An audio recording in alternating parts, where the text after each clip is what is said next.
దగ్గర నుంచే Indo Japanese culture and bonding కనిపిస్తోంది ఇవా ప్రాజెక్ట్ లో. ఇవాలో ఐ లెటర్ ఇండస్ రివర్ నుంచి తీసుకోగా వా అంటే జాపనీస్ లో సామరస్యం అని అర్థం.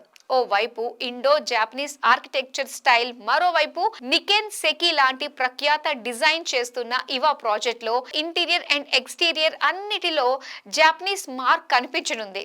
స్పేస్ ను వీలైనంత ప్రయోజనకరంగా ఉపయోగించుకునేలా చేసిన పెద్ద పెద్ద బే విండోస్, టవర్స్ నుంచి క్లబ్ హౌస్ మధ్య ఏర్పాటు చేసిన హిసాషి నెట్వర్క్, పోడియం లెవెల్స్ నుంచి స్కై లైట్స్ లాంటి ప్రత్యేకతలు, అంతర్జాతీయ స్థాయి సదుపాయాలు, సౌకర్యాలు చాలానే ఉన్నాయి శ్రేయాస్ ఇవాలో.